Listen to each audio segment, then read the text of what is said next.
bastante gente que está aí assistindo conhece o professor Rafael Assis, que orienta bastante gente na Unesp. Ele é um dos meus parceiros no crime na Geolite, junto com o professor André Negrão. A Geolite é um grupo de pesquisa nosso de geociência da litosfera. Nós trabalhamos assim em, nas mais diversas áreas, desde exploração mineral, a parte de geofísica, a parte de metalogênese com o Rafa, trabalhamos na parte de tectônica, evolução tectônica com o André bastante. Eu fico navegando um pouco com cada um. Trabalhamos a parte mais ambiental, por exemplo, tem um projeto em Mariana rolando lá para avaliar como é que está o rio da bacia do Rio Doce, em termos de quantidade de ferro, que está contaminando um monte de gente. Temos coisas na Colômbia, com monitoramento vulcânico, então a gente tem um pedacinho em cada ponto, um pezinho em cada canto, por isso que é geociência da litosfera, porque abrange realmente as mais diversas áreas. O que eu vou apresentar hoje é parte de um projeto que vem me acompanhando já há muito tempo. Ele começou em 2000 e finalzinho de 2011, começo de 2012, que eu comecei a ter alguns insights no final da graduação. Aí no mestrado eu fui amadurecendo, no doutorado eu vi, opa, não teve nada a ver com isso o meu doutorado, mas vi que uma coisinha ou outra estava começando a fazer sentido, né? E, puxa vida, vamos ver o que acontece. Então, qual que é a ideia que nós temos aqui? Um dos grandes problemas para a exploração geofísica com o método magnético é justamente efeitos que a remanência nas rochas podem ter. E aí, o que vai acontecer? Se nós não sabermos como é que funciona essa magnetização remanente, aparente no caso, né, que seria a somatória de todas as direções da remanência numa dada intrusão, numa dada fonte de sinal magnético, nós, na hora de modelarmos, não vai dar muito certo. Né? Nosso modelo não vai ser coerente com a geologia. Então, com o tempo, eu fui desenvolvendo eu não vou dizer uma técnica, porque, na verdade, é mais um passo a passo de como fazer. O... Eu não sou um cara de programação, não sou o cara que desenvolve ferramentas, eu sou um cara da interpretação do sinal. E eu vi que, juntando uma série de técnicas, ah, foi possível chegar em direções de magnetização remanente aparente muito próximas daquelas observadas pelo pessoal do paleomagnetismo. Então, começando, como é que eu fiz isso? Então, novamente, a magnetização remanente, ela é perdão da palavra, um saco para a gente que está na América do Sul. Por quê? Nós estamos na anomalia do Atlântico Sul. Na hora que a gente for modelar qualquer tipo de anomalia magnética, o nosso vetor de magnetização induzida, ele vai ser muito fraco, porque a intensidade do campo aqui é muito baixa. Então, a remanência, por mais que seja singela, por mais que seja fraca, ela vai ter uma importância. E aí, se a gente pega a mesma rocha, né, a gente tem uma fonte de sinal magnético, como essa daqui, em que aqui a magnetização é puramente induzida, somente o campo geomagnético está fazendo efeito nessa possível fonte de sinal aqui. Se essa fonte, com a mesma geometria, com a mesma suscetibilidade magnética, tiver uma magnetização remanente significativa, o nosso sinal muda completamente. E aí bagunça o coreto. Por quê? Porque a gente não vai saber para onde está essa magnetização e na hora de modelar, o nosso corpo vai ficar totalmente distorcido. Então, se você fizer um modelo de um corpo né, que é a fonte de um sinal magnético. Por exemplo, um dos exemplos que eu coloco aqui, e que o nosso grupo trabalha lá na província de Alta Floresta. A gente tem um pórfiro lá, e eu faço um modelo desse pórfiro, só que eu não me toco que esse pórfiro, ele tem, sei lá, uma quantidade, ele está enterrado, ele não aflora, eu não tenho acesso a amostras, e ele tem, sei lá, o tamanho da magnetita é muito pequeno, ou tem uma quantidade de titano-magnetita que são causadores, né, de retenção do campo magnético na época da formação da rocha, do resfriamento dela. E aí eu pego essa anomalia aqui, vou lá e modelo. O que acontece? Vai estar Se eu não falar para o meu algoritmo de inversão ou de modelagem que tem uma remanência, ele vai falar: olha, isso aqui é só a magnetização do campo, a direção do campo na época do levantamento. Vai modelar o negócio totalmente distorcido. Aí, na hora que eu falo para o geólogo lá, ou para o engenheiro de minas, sei lá, cara, ó, fura aqui, que aqui você provavelmente vai encontrar uma região de interesse, se uma mineralização está associada com esse corpo, por exemplo. E o cara vai furar, não vai dar nada, ele não vai chegar, ele vai bater lá, perfurei os 300, 400 metros que você falou. Cara, não encontrei nada. Por que isso? Seu modelo está falando que era para estar aqui, por que não está? Justamente no caso é a magnetização remanente. Então, só um recorte aí, né? Eu realmente não lembro se eu né, não falo. Para quem não tem uma proximidade com a magnetometria, o que a gente tem na hora que a gente faz o levantamento magnético? Quando nós passamos lá no, na região de interesse com um magnetômetro, seja no avião, seja no chão, seja com um drone, o que a gente está pegando? Né? O que o nosso magnetômetro está pegando? Está pegando a magnetização total. Vai ser a soma vetorial da magnetização induzida, que é o quê? A magnetização formada no corpo por ação do campo geomagnético na época do levantamento. Então, na hora que eu estou fazendo o levantamento, a gente está no campo magnético lá da Terra, bonitão, ele está magnetizando a rocha.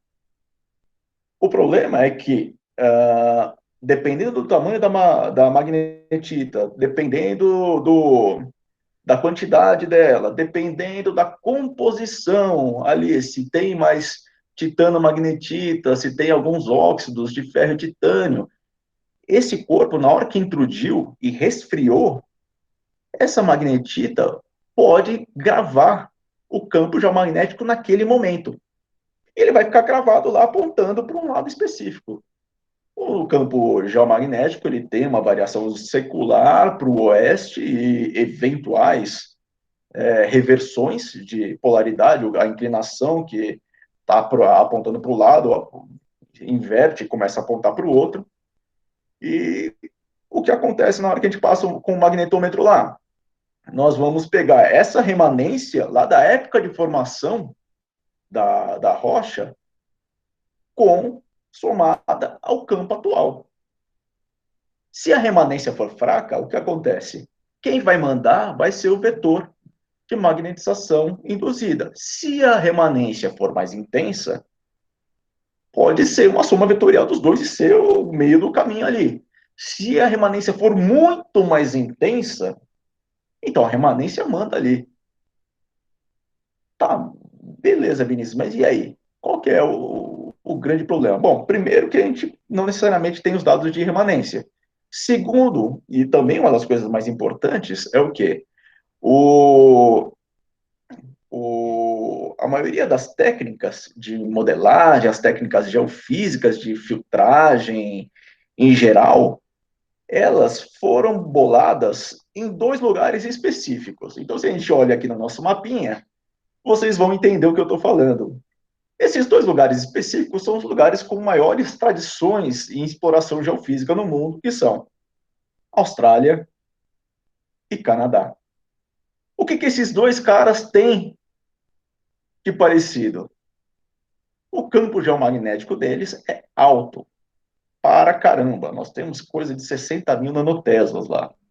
Enquanto que no nosso ilustre país, aqui, estamos na anomalia do Atlântico Sul, em que o nosso campo geomagnético é quase um terço do campo geomagnético nesses pontos. E aí é que está. A nossa induzida, nesse caso, vai ser muito mais fraca do que eles têm lá. Se a induzida deles é tão forte, a remanência acaba ficando em segundo plano, acaba não sendo um negócio tão importante para eles. Então, eles vão bolar técnicas que, cara, não estou nem aí para remanência. Né? A remanência aqui é fraca, porque o meu campo é muito forte. Então, pouco me interessa. E aí nós pegamos no Brasil essas técnicas e o couro come aqui. Por quê?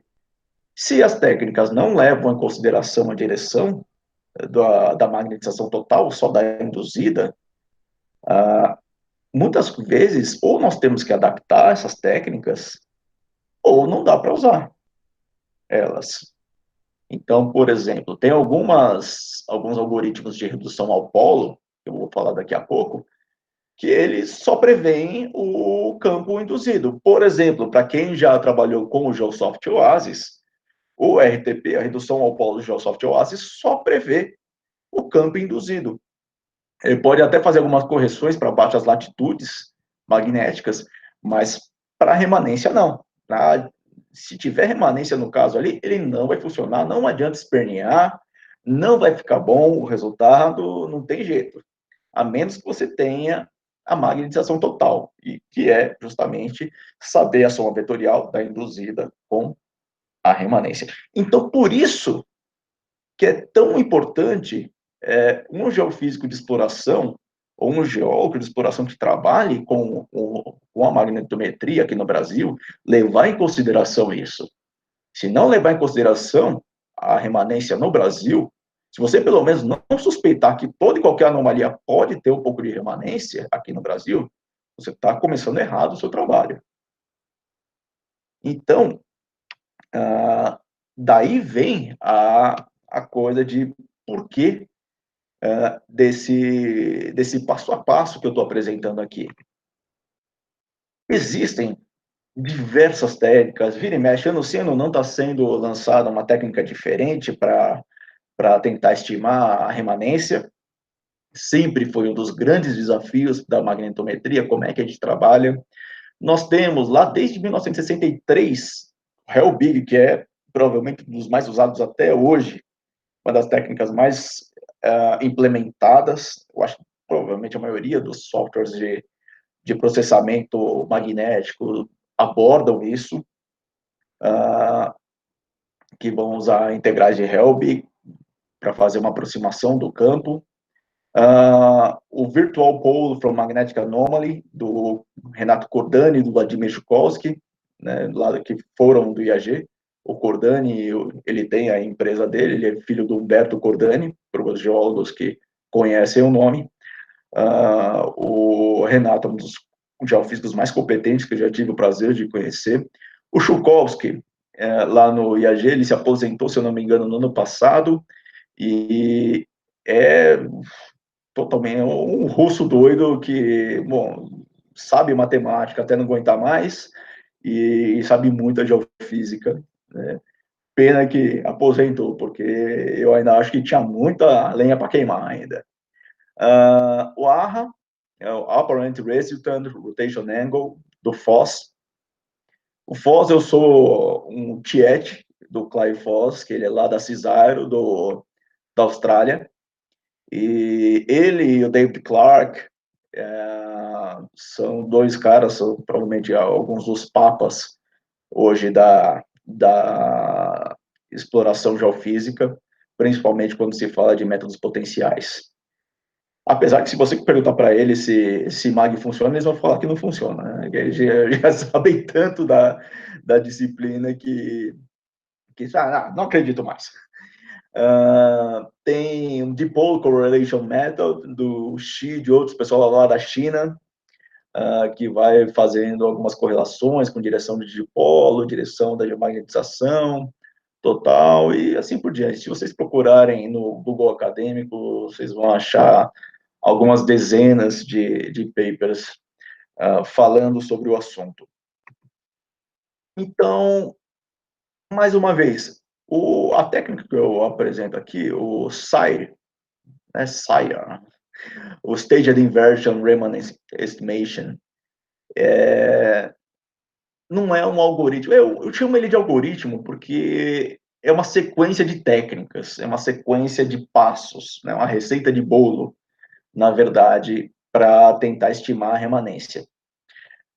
Por que que eu falo que não é um negócio fechado? Porque as técnicas usadas ficam ao gosto do freguês, né? Ou seja, se você for querer aplicar essa ideia, esse passo a passo, você não precisa usar exatamente as mesmas técnicas que eu estou usando. O algoritmo de redução ao polo, o clássico lá do Baranov de 59, ou a adaptação que o Blakely coloca no livro dele, ou que o Grant Dodds coloca para o Geosoft também. Não, é aberto. Você usa o que você tiver em mãos, o que você tiver acostumado. A ideia é o quê? É usar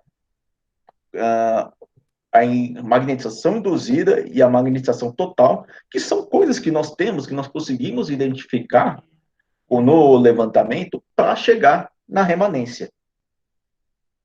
Nós vamos usar técnicas bem estabelecidas, ou seja, técnicas que tenham sido trabalhadas a rodo, né? Por mais variadas que sejam, que eu falei que aí fica a gosto do freguês usar o que quiser, mas tentem usar técnicas que já tenham sido testadas, né, bastante, que você conheça os pontos fracos delas. E, especialmente, olhem a geologia. Né? Isso é uma falha que muitos geofísicos apresentam, que eu não me canso de falar em aula lá no IGC, que eu não me canso de falar em palestra. Muito geofísico, a maior parte dos geofísicos, eles gostam de olhar para os dados e esquecem que esses dados têm que estar ligados, têm que estar ligados a um corpo, né? Tem que estar ligado a um contraste litológico ou estrutural. Ele tem uma ponte para a geologia, senão é só um sinal, é só um número lá. Essa ideia, né, de usar essas técnicas, no final, vão culminar numa modelagem, que pode ser uma modelagem direta, uma inversão, uma mistura dos dois. Eu vou mostrar aqui o jeito que eu faço. Quem quiser aplicar, pode usar da forma que quiser. Vocês vão entender daqui a pouquinho do que eu estou falando. Então, a primeira coisa que a gente faz nessa brincadeira, como é que a gente começa? Pô, a primeira coisa que a gente tem a fazer, né, como todo bom geofísico de exploração, antes de eu olhar o meu alvo, eu vou olhar em volta. O que eu tenho em volta ali? Em termos de geologia, em termos de topografia, pô, que tipos de rochas eu tenho? O embasamento ali que eu estou vendo, que tipo de rocha que é? Um granito? É um gneiss? Ele é sei lá, uma suíte, alguma coisa, um complexo metavulcânico, o que é? Primeiro a gente tem que saber o que está acontecendo ali em volta. Eu tenho intrusões nessa região? Não tenho. Eu tenho diques passando nessa região? Então, por exemplo, aqui que eu mostro para vocês é uma região lá no Arco de Ponta Grossa. A geologia da região não me mostra absolutamente nada, a geologia superficial. Aliás, minha anomalia cai metade no mar, a outra metade no continente. Porém, eu sei que no Arco de Ponta Grossa nós temos enxames malucos de diques. Por mais que eles não apareçam no mapa geológico local, eu sei que existe muita coisa lá e muita coisa que não aflora. E na hora que a gente olha lá no mapa magnético, Isso fica muito claro. Eles cortam lá o meu corpo. Então, nessa Vinícius, história... Oi? desculpa, só te cortando um pouquinho, é porque o slide tá meio cortado em cima desse mapa magnético, Ah, no tá cantinho. cortado? Puxa vida, É. peraí. Eu ainda até diminuí um pouquinho o tamanho do slide para ver se melhorava. Tá dando para ver agora? Agora dá. Então, beleza, vamos fazer que nem minha última palestra. É que deu o mesmo problema. Então, beleza. Tá dando para ver numa boa? Tá sim, tá certinho agora. Tá um pau na máquina. Ah, então, vamos lá. Aqui, o que a gente tem? Nós vamos ter os lineamentos passando aqui. Cara, se eu olho na minha região, e eu sei que é uma região que tem diques basálticos, diques de diabásio, né?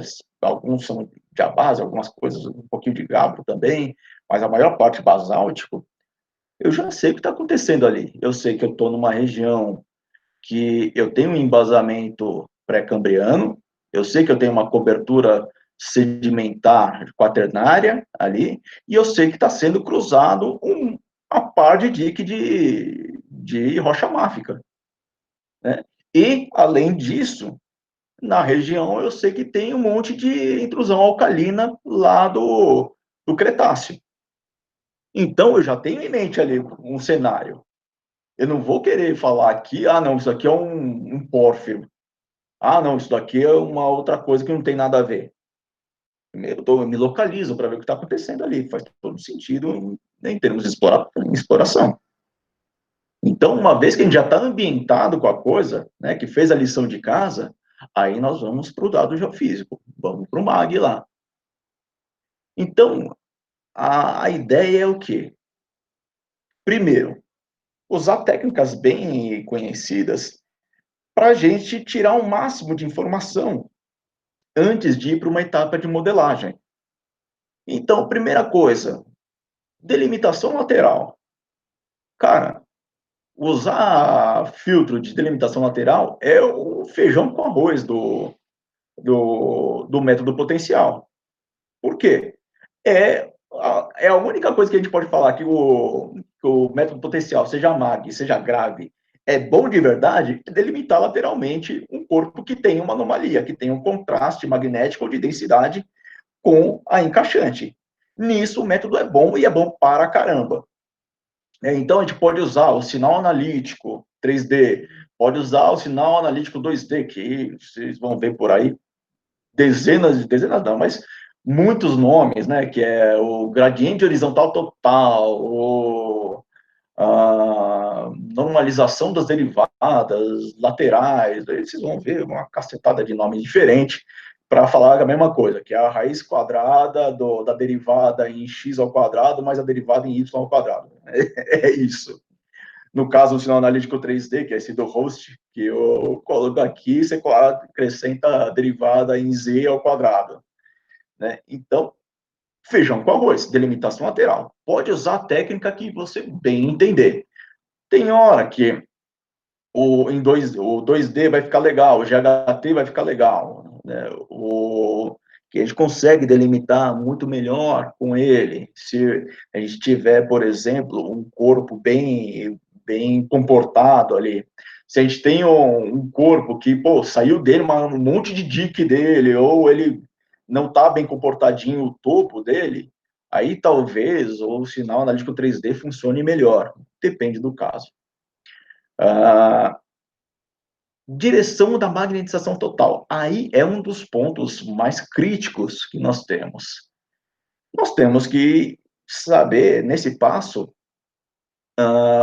para onde está apontando o meu campo total. Eu sei para onde está apontando o meu campo induzido por conta do campo geomagnético. O IGRF nosso vai dar aquela direção do campo do momento que eu fiz o levantamento.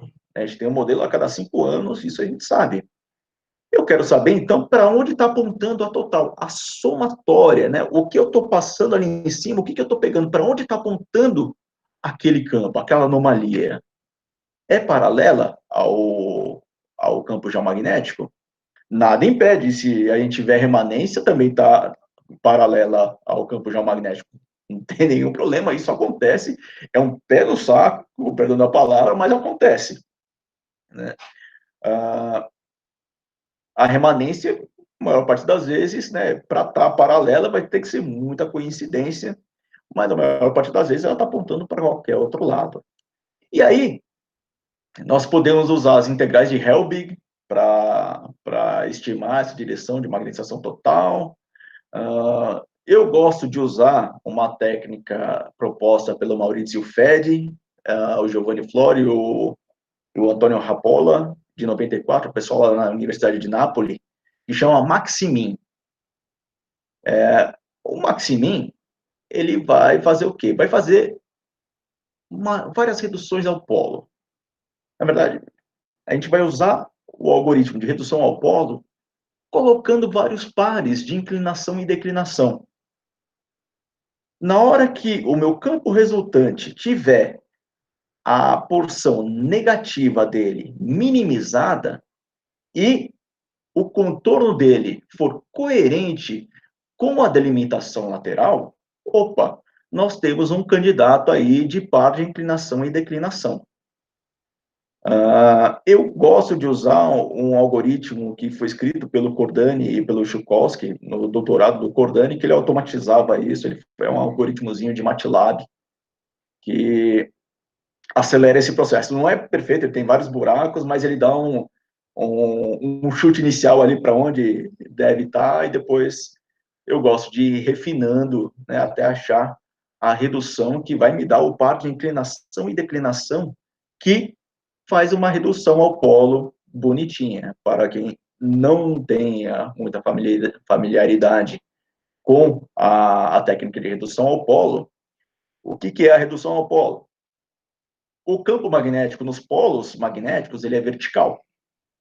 Né? Então, uma anomalia magnética que normalmente fora dos polos vai ter uma característica dessa de parte negativa e parte positiva. No hemisfério sul, a gente espera que o positivo esteja ao norte, o negativo esteja ao sul. Aqui, como tem remanência, inverteu esse padrão.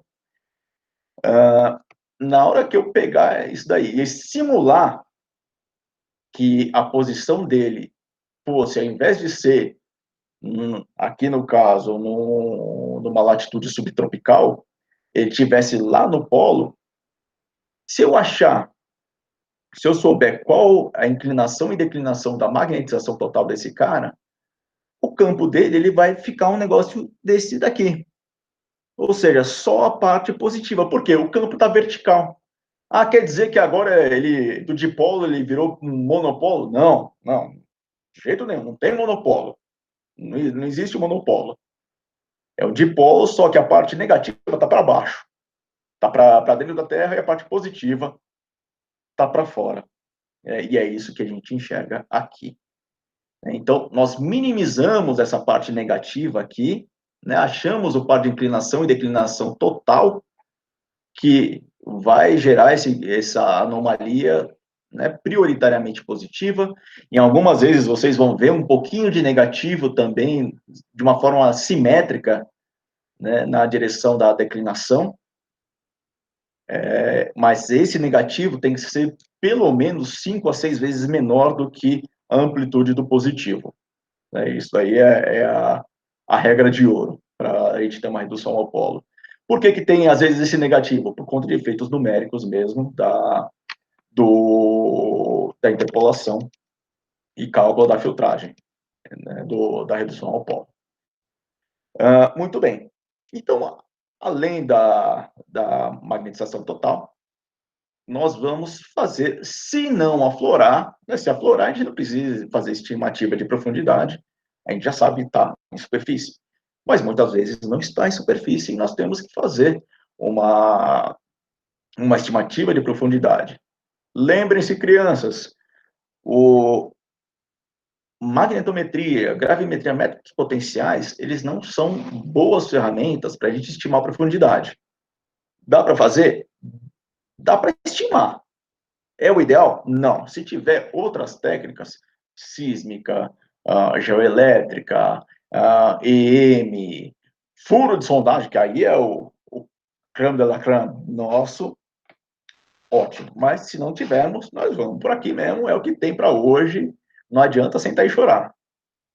Então, podemos usar a deconvolução de Euler, podemos usar outras técnicas, como o One-Euler, para estimar índice estrutural, e assim por diante. Mais uma vez, essas técnicas não são exclusivas. Se vocês tiverem outras técnicas que façam qualquer coisa nesse sentido que eu falei, podem usar sem nenhum tipo de problema. Então, uma vez que a gente já sabe isso, a gente sabe o contorno dele, a gente sabe a profundidade dele mais ou menos, a gente sabe para onde está apontando a magnetização induzida, a gente sabe para onde está apontando a magnetização total. A suscetibilidade magnética, a gente sabe? Não, não sabe necessariamente. Mas a gente pode dar um chute com base na geologia da área. Se eu tenho ideia de que tipos de rochas eu tenho ali, eu posso criar hipóteses e partir daquele ponto. E aí nós vamos começar a fase de realmente que é a staged inversion, que foi proposta pelo Clay Foss em 2006, e eu dou uma adaptada aqui. Tendo tudo isso em mãos, essas propriedades do corpo, dali para frente a gente começa a trabalhar elas mais. Como é que funciona essa staging inversion, essa inversão, né, passo a passo, gradual? Não sei muito bem como traduzir isso. Faz muito mais sentido em inglês do que em português a tradução literal. A staging inversion vai ser o quê? Uma inversão passo a passo em que nós vamos liberando uma propriedade de cada vez. Eu costumo usar o software Model Vision para fazer isso. Se tiverem outro programa ou se escreverem um programa que possa fazer isso, fiquem à vontade, usem o que vocês quiserem. O passo a passo da brincadeira é o quê? Primeiro, eu construo um corpo tabular com todas aquelas características que a gente encontrou na fase anterior, lá naquela etapa anterior de usar a delimitação lateral, colocar direção de magnetização induzida, direção de total, suscetibilidade, estimativa de profundidade do topo. Crio esse carinha lá e aí eu vou começar a fazer várias inversões. Como eu vou liberando uma propriedade ou duas por vez, minhas inversões costumam ser bem rápidas. Essas inversões vão fazer o quê? Vão modelar e reduzir o resíduo, a diferença entre o meu sinal modelado e o meu sinal original, até um ponto que eu defini. Então, se eu definir que a diferença dos dois, o erro RMS dos dois, vai ser 2%, ele vai ficar rodando lá até ele chegar no número de iterações máximo ou até baixar o erro. Então, nesse caso aqui, eu começo, primeiro, crio aquele corpo e eu mando o programa inverter a amplitude da magnetização total, que a gente não tem, a gente só tem a inclinação e declinação da total, por conta da redução ao polo, e a extensão vertical, né? E deixo ele rodar lá, até ele chegar no máximo que ele consegue. Em seguida, eu deixo soltas aquelas lá, todas as outras propriedades possíveis e imagináveis vão ficar presas, elas não vão mudar, só vai liberar o que eu estou falando para ele liberar a cada passo. No segundo passo aqui, aquelas duas primeiras, a magnetização total e a extensão vertical do corpo, vão variar junto com a posição do corpo, ou seja, o corpo pode variar norte-sul, leste-oeste, e composições dela. Em seguida, além dessas propriedades, eu libero os vértices na direção norte-sul. Então, está todo mundo se movendo aí, todo mundo variando. Só que como nós já fizemos inversões e minimizamos essa diferença entre o campo original e o modelado, a tendência é que essas variações se tornem ajustes finos do nosso corpo, minimizando o erro e tornando a inversão mais rápida. Depois, libero a variação dos vértices no leste-oeste. junto com tudo anterior. Em seguida, libero a suscetibilidade magnética. E aí sim, é uma inversão clássica, em que todo mundo pode variar, aí vira aquela festa toda. Né? Então, aí sim é a inversão clássica. De resto, foi passo a passo, melhorando, refinando passo a passo o nosso modelo. Muito bem. Só que o que acontece? Geologicamente, qual a probabilidade da gente ter um topo plano, bonitinho, tabular? Né? Existe. Se a gente tivesse lá um cio concordante lá, né, bonitinho, dá, sem problema nenhum. Né? Mas a probabilidade de ser uma caixotinha bonitinha é mais difícil, né? Um sólido regular.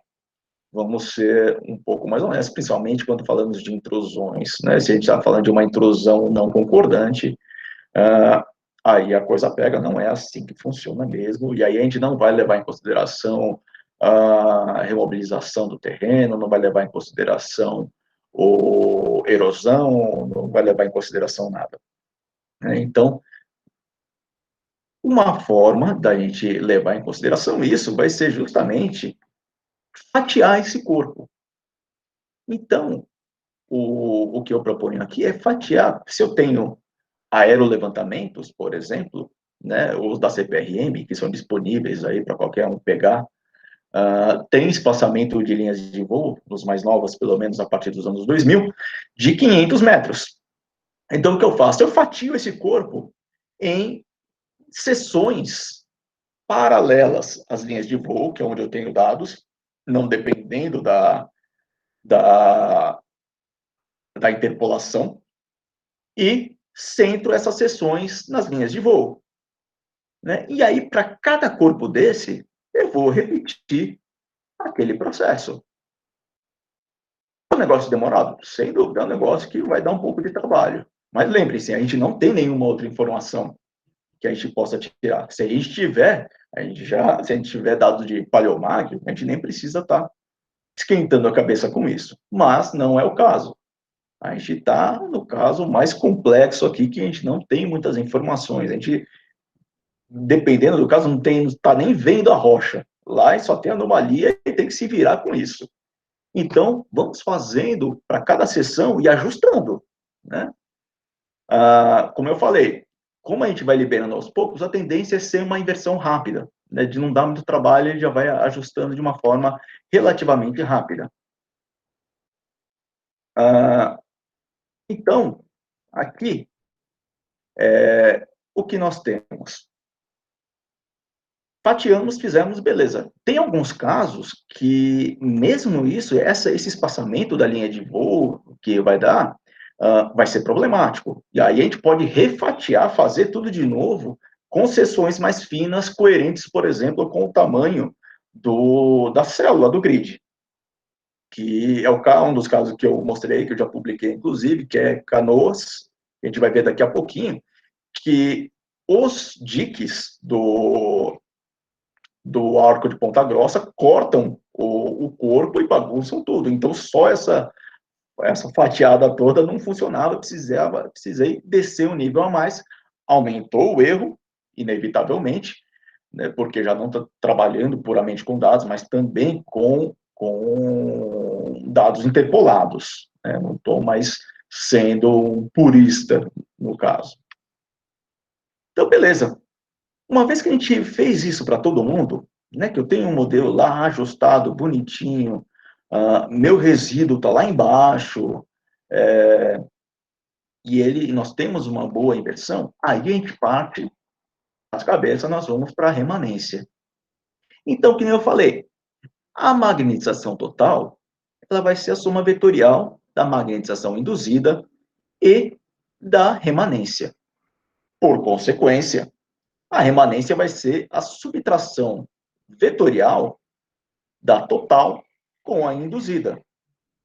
Lembrem-se, no modelo que a gente fez ali, nós descobrimos a amplitude da total. Nós modelamos também a susceptibilidade magnética, que com o campo geomagnético, a gente consegue calcular a induzida. Então, nós temos esses dois vetores já bem calculados, bem definidos. Aí, fazendo uma média vetorial, não é a média padrão que nós temos, é a média vetorial, nós podemos chegar numa amplitude para a remanência, uma inclinação para a remanência e uma declinação para a remanência e o erro associado. O erro, o número de amostras para calcular essa estatística de Fisher, vai ser exatamente o número de fatias que a gente está usando lá, que a gente trabalhou. Só uma coisa que eu esqueci de dizer é o quê? Por exemplo, para esses vértices, nessa segunda fase e terceira fase, eu vou liberar também para se mover os vértices na vertical. Eu não vou mais mover na direção perpendicular às linhas de voo, mas vou mover os vértices na vertical. E, para os vértices que são coerentes com as soluções da decomposição de Euler, se o caso não aflorar, eu vou fixar esses caras, eu não vou deixar eles variar. Eles vão ficar quietinhos ali, porque ali eu tenho certeza que o vértice, o corpo está ali, o topo dele. Ou se aflorar, é lógico que eu vou falar, olha, esses vértices que estão aflorantes aqui, eles não vão se mexer. Tá? A gente vai limitar eles, só para complementar. Então, aqui nessa, né, a gente descobriu a total aparente, a induzida aparente, porque a soma vetorial de todos os momentos magnéticos do corpo, não necessariamente todos estão exatamente apontando paralelos para o mesmo lado, né, eles podem ter uma pequena variação, então a gente chama de magnetização aparente. E aí, opa, temos a nossa remanência. Ok, em teoria, beleza, pode até funcionar, vamos ver na prática. Eu testei, que eu estou mostrando aqui, eu já testei em outros locais também, mas esses 4 foram os mais recentes que eu brinquei. Em Rondônia, o depósito de cobre do Buraco da Velha, a suíte máfica ultramáfica Figueira Branca, no Mato Grosso, o Gabro de Nova Guarita, na província aurífera de Alta Floresta, e a anomalia de Canoas, lá no Arco de Ponta Grossa, que vocês viram agora há pouco. Então, o Buraco da Velha, ele está lá na borda da bacia do Parecis. Eu tenho uma anomalia nessa região aqui, já está no embasamento do Nova Brasilândia, que é neoproterozoico, são metavulcânicas, enquanto a minha mineralização vai estar aqui na bordinha desse corpo. Um outro caso é a suíte Figueira Branca, que eu vou estar lá na província Rio Negro de Juruena, um embasamento metavulcano sedimentar, então a gente vê aqui que são rochas com pouca magnetização, que são as rochas encaixantes, e eu sei que aflora aqui esses caras, né, que são 4 corpos, máficos, ultramáficos acamadados, gabros, né, dá para a gente dar uma aproximada geral aí em termos geofísicos, né, que vão mandar no nosso sinal. O Figueira, no Buraco da Velha não aflora nada. O Nova Guarita aflora, né, nós temos gabros aqui, em uma anomalia magnética maior do que o afloramento, e aqui nós vamos ter um terreno granítico, como rocha encaixante, e aqui na anomalia de Canoas, eu já tinha falado lá, um embasamento granodiurítico, coberto por areias inconsolidadas, aqui é praia, praia mesmo, que está aqui, né, com um ambiente já que costeiro, e uma região de alcalinas. Né. Aqui, essa região, a nossa pesquisa geológica a gente faz, aquela investigação geral, a gente sabe o quê? Que teve aqui um evento da formação Anari-Aripuanã, do Cretáceo, aqui também, de inclusões de rochas máficas, basaltos, alguns gabros, que ocorreram dentro e nas bordas da bacia do Parecis. Então, a gente já tem nossos primeiros chutes nos quatro casos. Aqui é um chute que pode ser algo basáltico, algo qualquer coisa nesse sentido. A anomalia eu já vou mostrar para vocês. Aqui eu sei que são gabros, aqui eu sei que são gabros, aqui o meu chute é uma intrusão alcalina. Então, cortada por diques basálticos, né? Então, beleza. Vamos para o próximo lá. Os dados foram todos da CPRM, linhas norte-sul, espaçadas de 500 metros, linhas de controle de 10 quilômetros, 100 metros de altitude, de altura nominal do levantamento, uma medida a cada 6,5 a 8 metros de distância. Nós temos, para o Figueira Branca e para o Nova Guarita, como controle para a gente, como informações de controle, eu tenho esses dados de paleomagnetismo. Não usei eles, eu deixei eles quietinho lá, fiz a minha brincadeira aqui, depois eu fui comparar. Então, na hora que a gente vai olhar lá as anomalias, nós vemos que são todas anomalias reversas para o hemisfério sul, né? Em hemisfério sul a gente espera sempre o positivo para norte, o negativo para sul, aqui a gente vê que está tudo ao contrário.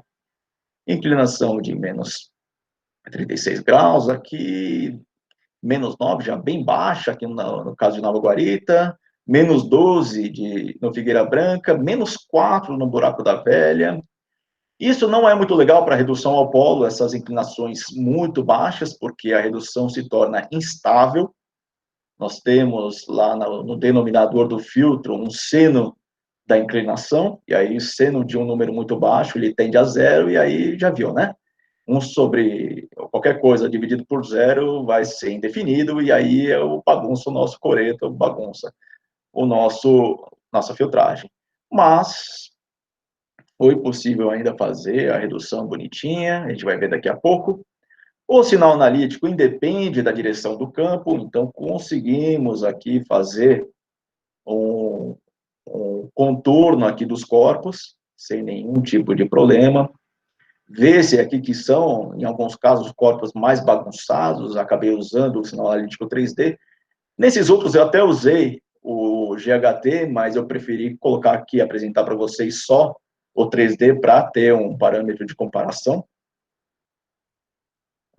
Prosseguindo, a redução ao polo ficou bonitinha, né? Deu um trabalho, mas ficou legal. Aqui a gente vê, nesses casos, que a inclinação é muito baixa, ele começa a dar uns efeitos mais norte-sul, que é bem normal, de instabilidade numérica. Mas funcionou, deu certo, tá bonitão lá. E a inclinação e declinação total, a gente conseguiu aqui, né, identificar para cada um desses casos. Beleza. Então, tendo isso, vamos ver as profundidades. Como o Figueira Branca e o Nova Guarita afloram, sem erro. Os outros dois, deconvolução de Euler, aí usei uma técnica do Euler com o Upward Continuation, de Floro e outros. Eu só perguntar, Suelen, eu estou bem em cima aqui das 7 horas, eu posso continuar numa boa, tem que encerrar, como é que é? Pode continuar, sim. Pode, beleza. Mas a gente começou 6h05, assim, passando 10 minutinhos, não tem problema. Tranquilo, já está indo para o final já. É só para saber se eu vou ter que correr ou não. Então, continuando então. Então, fiz uma estimativa do índice estrutural relacionado aqui, com essa técnica do Flório e demais, né, de 2014.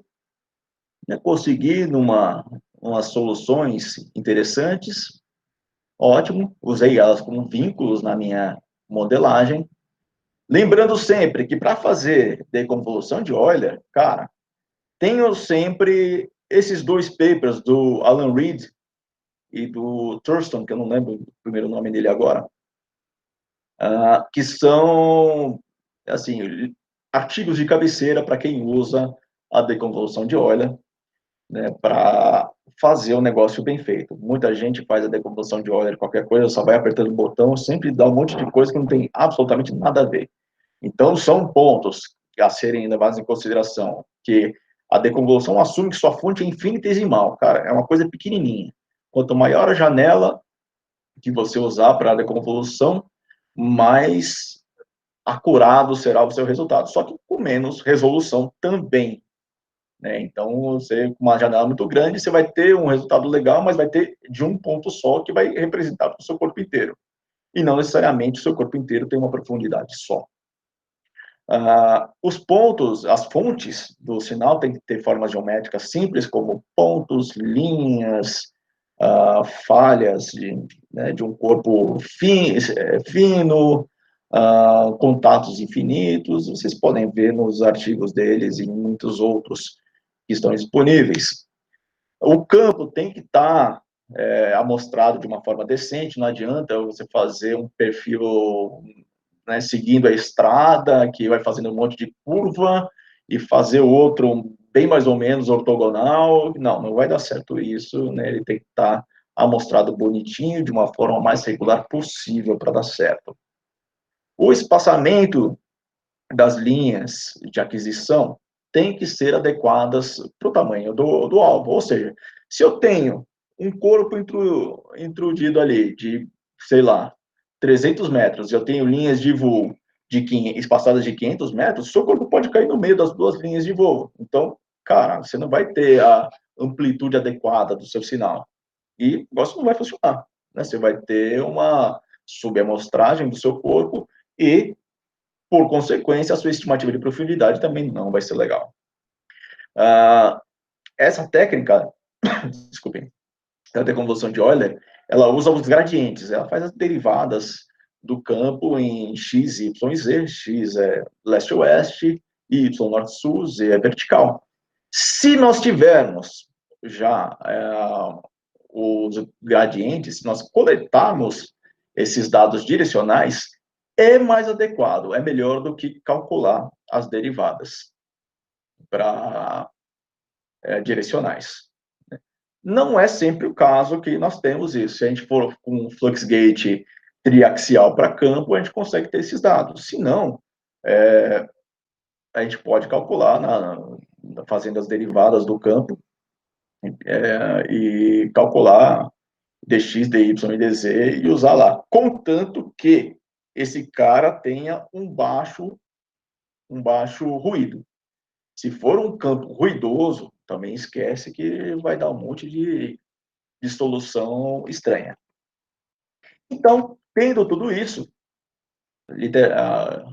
limite lateral do sinal analítico, a profundidade do topo para o topo, pela deconvolução de Euler, a declinação total pelo maximin, a magnetização induzida pelo IGRF e um chute para a SUSEP, criei os corpinhos lá, os blocos, né, de acordo com todas essas características.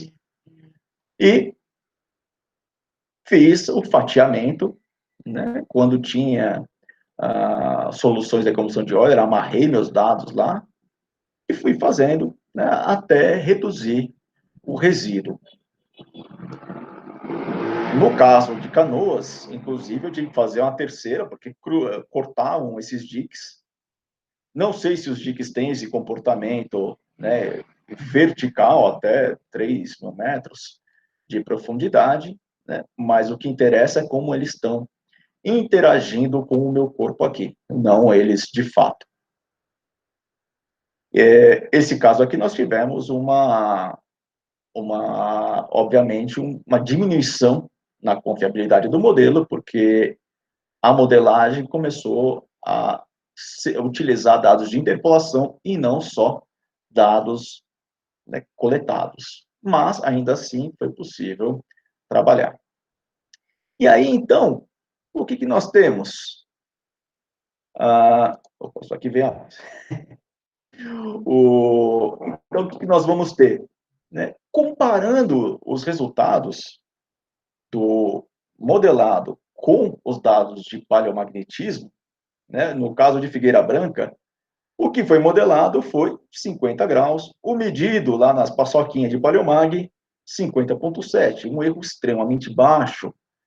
De declinação, uma diferença de 9,8 graus. Lembra que a declinação pode variar de 0 a 360.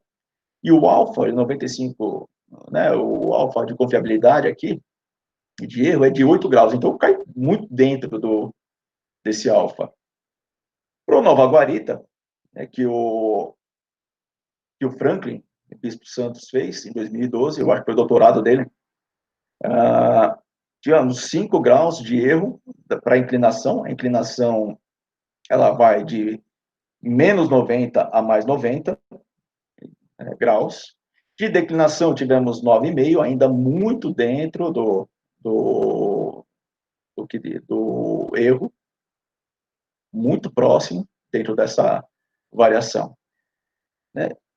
Em casos, repetiu o slide, nos casos que não afloravam, que nós não tínhamos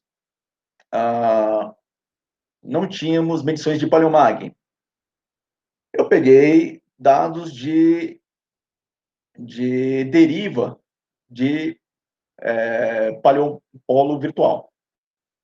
Então, vendo as derivas para rochas da região, então, por exemplo, levando em consideração ali a região do Arco de Ponta Grossa, que eu sei que as intrusões ali dos diques foi 130 milhões de anos, as intrusões das alcalinas foi 90 milhões de anos a 70 milhões de anos, né? Eu sei o quê? Que aquele pedaço ali não descolou, né, nesses intervalos de tempo. Era uma coisa só, já estava ali na placa do Atlântico, você estava tendo o começo da abertura do Atlântico ali, mas as rochas que estão para dentro, mais para dentro do continente, ou no mesmo ambiente, continuaram lá. A gente não teve divisão de blocos, não teve acreção de blocos naquele tempo.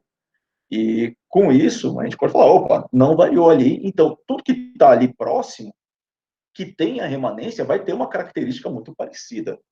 Então, se eu calculo o paleopolo virtual desses caras, né, e comparo com paleopolos da região, eu acabo encontrando, né, paleopolos que são coerentes, inclusive. No caso do Bloco da Velha, eu encontrei um paleopolo no norte da Argentina, que o Iglesias e outros calcularam, com uma idade próxima da formação Anari-Tapirapuã, que eu falei, né, que está naquele ambiente lá. Eu sei mais ou menos os tipos de rocha que estão envolvidas. E em Canoas, para aquela região, o BS Cortilô fez uma modelagem lá e realmente bateu para rochas de mais ou menos 130 milhões de anos, que é coerente também com as direções de magnetização de outros corpos alcalinos, que foram já medidos, como, por exemplo, o Juquiá. Né? Então, os erros são extremamente baixos ali. Né? E é uma forma que dá trabalho? Sim. É uma técnica que dá trabalho. Mas, na ausência de dados diretos que a gente possa medir, a gente pode até estimar, né, dar um chute para idades, por exemplo, né, para ver quem veio antes, quem veio depois, como é a característica da magnetização e fazer um modelo adequado. Então, essa técnica que eu apresento, ela permite que o usuário tenha um controle da inversão, né, consiga trabalhar melhor, né, sabendo da geologia da região, né, não deixar o algoritmo tão solto. E, a partir disso, estimar a remanência e considerar a remanência nessa modelagem. Para quem está trabalhando com exploração, isso é essencial, porque nós não teremos, então, um corpo geometricamente distorcido. E aí eu posso falar para o cara, olha, fura ali, porque ali vai estar legal. Né? E nos casos que tinham afloramento, a inclinação ficou muito abaixo de 10 graus, a declinação abaixo de 20 graus, né? 10 graus ainda também ficou. Isso daqui, na verdade, são dados anteriores, eu não atualizei, porque eu dei uma refinada na técnica desde então. E nos casos sem afloramentos, foi possível fazer uma ligação com rochas inclusivas, com estruturas ali da região. No caso do Buraco da Velha, estendendo isso, o modelo que foi colocado para lá foi de um Sedimentary Hosted Copper Deposit, por reativação da água conata na beira da bacia do Parecis. Então, seguindo esse modelo, todos os pontos de anomalias magnéticas na borda, se vocês forem olhar com carinho, tem alguma ocorrência de cobre. Enquanto que no meio da bacia não tem, porque o ambiente é diferente ali. Você precisou de um trigger, né, algo para iniciar a mineralização do cobre naquele local. E se você seguir ali o Graben do Colorado, o Graben do Pimenta Bueno, na bacia do Parecis, vocês vão ver que, se não em todos, mas muitos pontos com anomalias na borda, vai ter um depósito de cobre associado dentro da bacia, na parte mais da borda. Bom, é um primeiro approach para áreas inacessíveis, é algo que a gente pode usar. Óbvio, não vai substituir técnicas complementares, é um primeiro passo para a gente trabalhar, e dá para a gente trabalhar muito bem com esse tipo de técnica. Agradeço a oportunidade pelo trabalho, agradeço o CNPq, porque financiou alguns levantamentos nossos, a CPM pelos dados, a professora Marta Mantovani, que foi minha orientadora no doutorado, e ainda me dá os tapas até hoje, quando necessário, e é isso. Agradeço. Obrigada, Vinícius, muito boa apresentação. Agora a gente vai abrir para perguntas. Eu vi que tem uma aqui no chat. A Janaína da USP perguntou se aquele modelo que você mostrou no começo para exemplificar, ela perguntou se estava sendo considerado um modelo de corpo tabular finito ou infinito na inversão por etapas. Certo. O modelo de corpo tabular, você pode, a partir de um certo momento, né, você vai ver que a variação da extensão vertical dele começa a não fazer diferença, dependendo da suscetibilidade magnética que você usa. Naquele corpo específico, eu usei um finito de, se eu não me engano, Canoas, eu acho que era 4 quilômetros. Mas dali para frente, se você começar a variar, você pode colocar 10 quilômetros, você pode colocar 8 quilômetros, você pode colocar 5 quilômetros. A variação da anomalia que a gente vai ter ali vai ser tão inexpressiva que não vai fazer diferença, né? Isso porque a extensão vertical não é o forte da magnetometria, né? A gente vai perdendo o sinal numa ordem de R3, ou seja, a profundidade ao cubo é o decaimento do seu sinal. Então, se você tem coisas muito próximas da superfície ali, variando, elas vão ser muito mais intensas do que a base do seu corpo. A base do seu corpo não vai fazer muita diferença. E isso, na verdade, é um grande gargalo para também aqueles trabalhos que usam a isoterma de Curie para tentar avaliar a espessura da crosta, ao ponto que a temperatura da crosta passa de 580 a 620 graus, dependendo do gradiente térmico que a gente está trabalhando ali, né, do que tipo de mineral que a gente está usando, levando em consideração, a magnetita é 580. Mas, por exemplo, o que define ali são anomalias de longo comprimento de onda lá de corpos que estão bem lá embaixo de um ponto, do momento que perde a magnetização. Mas se tiver corpos intrudidos no meio do caminho, ali entre a superfície, o seu magnetômetro e a isoterma de Curie, já bagunça tudo, porque ele vai roubar todo o sinal ali, o seu sinal dele que vai mandar. Então, a extensão de vertical, assim como essas técnicas de estimativa de profundidade, que não seja de topo, são muito críticas, né? Você tem que levar em consideração tudo que tem ali que pode estar interferindo no seu sinal. No caso de Canoas, ali, eu comecei, né, o bloco inicial, coloquei 4 quilômetros como chute mesmo.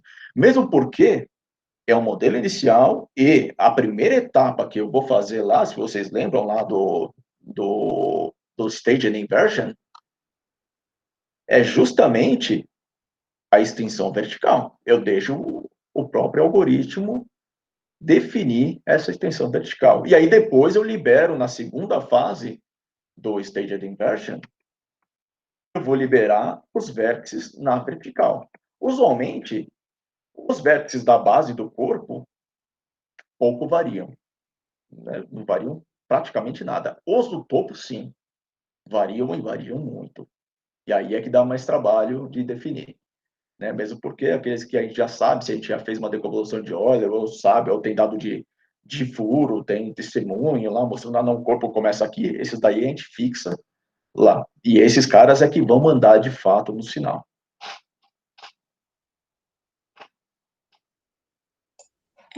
Obrigada por responder a pergunta. Se alguém mais tiver uma pergunta, pode mandar no chat ou pode falar no microfone mesmo.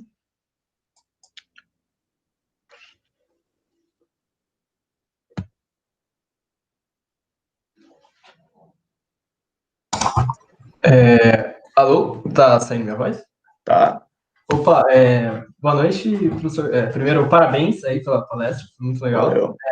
Eu sou aluno de mestrado aqui da Unesp agora, eu não trabalho muito com a parte de geofísica, digamos assim, eu tô mais para outra área, mas eu tive a oportunidade de conhecer, inclusive com algum pessoal aqui do nosso chapter da SEG, o depósito lá de Canoas, né? Uhum.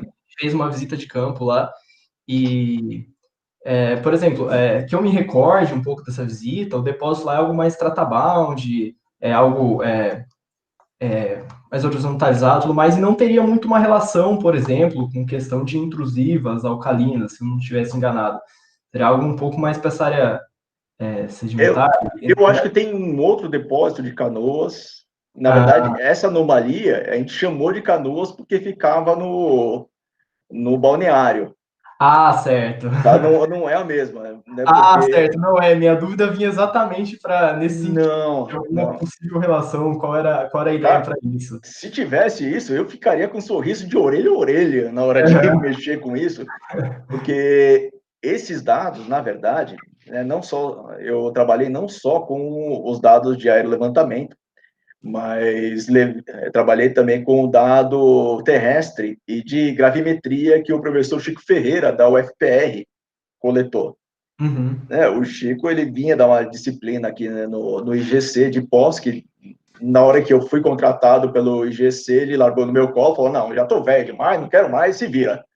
E numa dessas, ele virou para mim e falou, poxa, Vinícius, eu tenho aqui uns dados, né, de mag terrestre e de grave terrestre, você não quer pegar esses dados novos lá que a CPRM disponibilizou agora e modelar eles? Pô, tá bom, bora. Mal sabia eu que era um pescoço de galinha aquilo lá, né? E na hora que eu peguei, eu fui atrás disso. Na verdade, é uma anomalia magnética reversa que fica. Ela tem coisa de 4 quilômetros, mais ou menos, e ela fica metade debaixo do mar, metade em terra, e debaixo da praia. E não aparece nada na praia.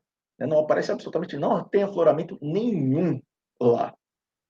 E isso foi um Deus nos acuda para saber o que diabo está acontecendo. No próprio eu tenho o paper que a gente publicou, os dados de mag terrestre tinham uma anomalia que eu quase arranquei meus cabelos ali, porque nada explicava aquela anomalia e não batia com o, o dado de aerolevantamento. E foi um Deus nos acuda para saber que diabo que era aquilo. E, na verdade, era um dique, né? Pelo menos a gente interpretou que fosse um dique ali do Ponta Grossa, cortando, bagunçando o sinal ali inteiro, que tinha uma remanência ali ferrada, né? Mas é bem na praia mesmo, né? Se você pegar o balneário, que é o balneário de Canoas mesmo, né? É na praia para o mar já. Ah, certo. Não, então foi, foi uma pequena confusão ali que eu tive com a localização. Não, mas de certa forma muito legal. E, digamos assim, a que profundidade que estaria essa anomalia exatamente? Que eu não cheguei a... Olha, a deconvolução de óleo pegou, né? Depois que eu consegui remover a parte de a interferência dos diques, ficou coisa de 300 metros, se eu não me engano, aproximadamente. Tinha alguns furos de sondagem ali próximos, mas não sobre ele, né? Mas a estimativa foi essa. Ah, Deve entendi. variar Não. um pouquinho. Não, legal. Então tá bom. Muito obrigado, viu, professor? Nada. Parabéns pela apresentação. Valeu. Mais alguém tem alguma pergunta? Caso não tenha mais nenhuma pergunta, a gente vai encerrar por aqui. Eu gostaria de agradecer mais uma vez a participação do professor Vinícius, foi muito boa a palestra. Lembrando que a gente vai disponibilizar essa palestra no YouTube também, a partir de amanhã já deve estar lá. E é isso, obrigada pela participação de todos e boa noite. Valeu, até mais. Pessoal, precisar, entre em contato no vilouro@usp.br. A gente troca uma ideia. Até mais. Obrigada, professor. Boa noite. Tchau, tchau. Boa noite, tchau.